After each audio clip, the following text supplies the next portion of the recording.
20-year-old man has been convicted of murdering 16-year-old Amber Gibson. Amber was reported missing from the Hamilton area on Friday 26 November 2021 and her body was discovered near to Cadsall Glen on Sunday 20th November 2021. At the High Court in Glasgow today, Connor Gibson was convicted of murder and attempting to defeat the ends of justice. Another man, Stephen Corrigan, aged 45, was also found guilty in this case of attempting to defeat the ends of justice and breach of the peace. She was just 16, a girl with a big heart, a love for art and music, and a future still waiting to unfold. But in the quiet town of Hamilton, Scotland, Amber Gibson's life was brutally taken. Not by a stranger, but by someone she should have been able to trust more than anyone. Her own brother. This is not just the story of a murder. It's the story of a young girl failed by the systems meant to protect her. It's a story of trauma, betrayal, and a tragic end to a life full of promise. On this episode of The Deadly Diaries, we uncover the haunting case of Amber Gibson and ask how a brother's love could turn into something so horrifying. Welcome to The Deadly Diaries, where we dive into the darkest corners of true crime. Amber Gibson was born on New Year's Day, 2005, at Wishaw General Hospital in Lanarkshire, Scotland. A symbolic start to a new year, and the fragile beginning of a life filled with both promise and pain.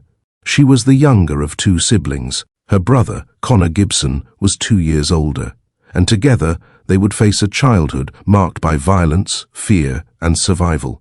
By the time Amber was just 3 and Connor 5, both children were removed from their parents' custody.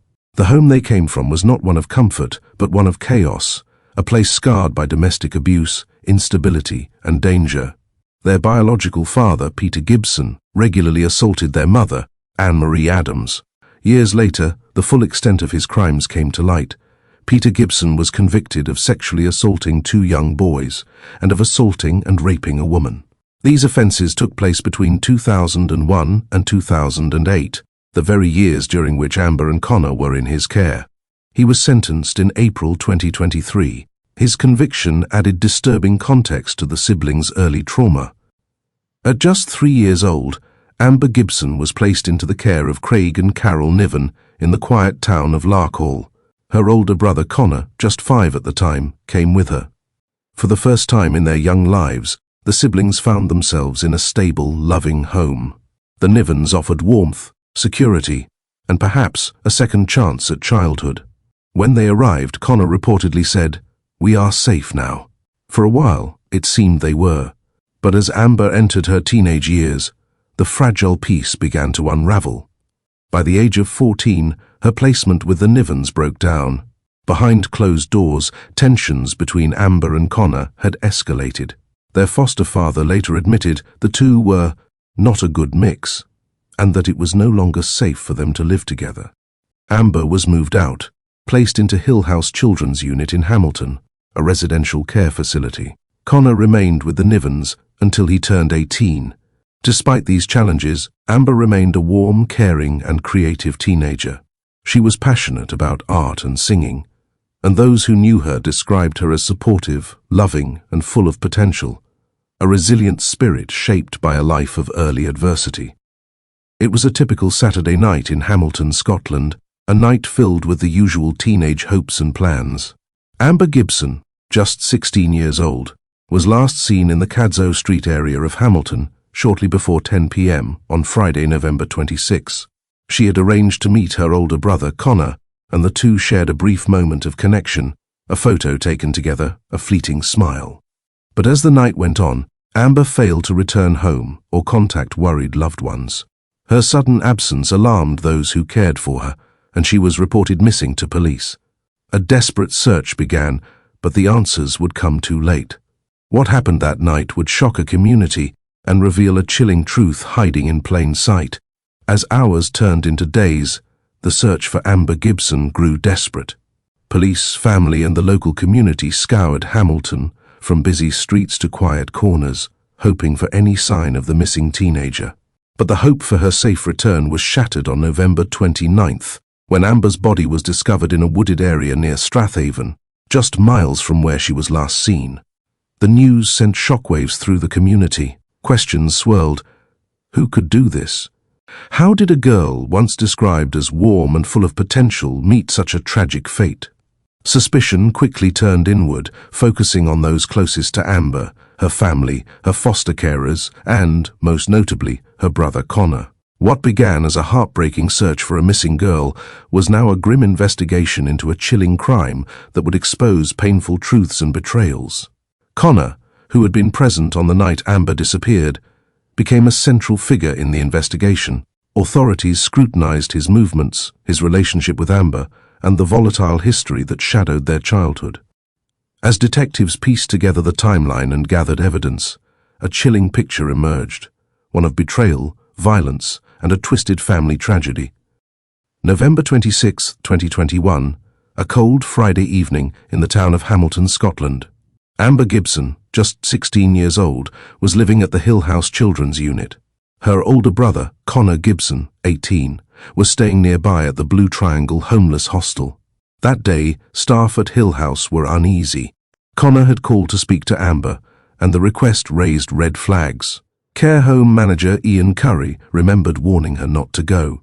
Staff were concerned about Connor's behavior, and with good reason. Still, Amber was excited. She wanted to see her brother. She left the children's home and met Connor in town. CCTV captured them walking together through Hamilton, chatting, laughing. Amber even sent a Snapchat selfie of the two, smiling side by side, captioned, "My big bro." It was the last time anyone would hear from her alive. Around 10 p.m., they were seen together on Church Street, turning toward Common Green, and eventually entering Cadzow Glen, a wooded, secluded area in the heart of town. That would be the last time Amber was seen alive. CCTV showed Connor re-emerging from the park over 90 minutes later. He was alone. Back at his hostel just before midnight, Connor called Hill House, feigning concern. He claimed Amber had stormed off after an argument and he wanted to check she'd gotten home safely. But it was all a lie, a calculated attempt to cover up what he'd done. Footage of him returning from the scene showed him slumping in exhaustion against a metal barrier before disposing of his blood-stained clothes. When police began investigating, Connor continued to mislead them. He claimed he'd been wearing a Rangers football shirt and camouflage shorts that night. But CCTV told a different story. He'd actually worn a white t-shirt and grey shorts. That same clothing was later found dumped in a wheelie bin outside his hostel, stained with Amber's blood. CCTV footage showed him carrying a plastic bin toward the rubbish area, then returning empty-handed. Forensics confirmed it. The blood on his jacket matched Amber's. His DNA was found on her clothing, and yet the deception continued. 4 days after her murder, Connor posted a tribute to Amber on social media. "Amber, you will fly high for the rest of time. We all miss you. Especially me. I love you, ginger midget. Goodbye for now, XX." Just hours before his arrest, he made one final post, asking the town to leave a light on for Amber. But by then, the light of truth had already begun to shine, exposing the unthinkable truth behind Amber Gibson's final moments. A young girl who only wanted to see her brother, and instead walked into the hands of her killer. On November 28th, Amber's naked body was discovered in Cadzow Glen, cold, exposed and discarded like an afterthought. Her injuries told a brutal and unforgiving story. She had suffered significant blunt force trauma to her head and body. Her underwear had been violently torn, clear evidence of a sexual assault. What unfolded in that quiet wooded park was nothing short of horrific. According to court testimony, her brother, Connor Gibson, had lured her there under the pretense of a reunion. Instead, he unleashed a savage attack, striking her repeatedly, breaking her nose. He then removed her clothing and sexually assaulted her with the intent to rape. And in her final moments, he placed his hands around her neck and strangled her to death. The last face Amber Gibson ever saw was not that of a stranger, but her own brother, extinguishing her life in an act of betrayal so violent it defied comprehension. But the mistreatment of Amber Gibson didn't end the night her life was taken. On November 28th, as police searched for the missing teenager, it was 45-year-old Stephen Corrigan who stumbled upon her body in Cadzow Glen. What he did next defied both human decency and legal obligation. Rather than contacting emergency services, Corrigan chose to intimately violate Amber's remains. He touched her sexually on her buttocks, thighs, breasts, pubic area, and elsewhere on her head and body. He then moved her body and clothing, concealing it under bushes and branches. Forensic analysis later revealed his DNA was found all over her naked body, from head to toe, back and front, in quantities greater than the host, Amber Niven, in 39 different places including her breasts, buttocks, pubic area, and perineum. These areas being areas where, if she was alive, would give rise to a charge of sexual assault, in places and quantities that were consistent with primary transfer. The findings were as disturbing as they were undeniable. In court, Corrigan attempted to distance himself from the crime, claiming he had been staying the night at his elderly father's home, playing video games. But under cross-examination, even his father, William Corrigan, admitted he couldn't be certain where his son had been while he was out at the bookmakers.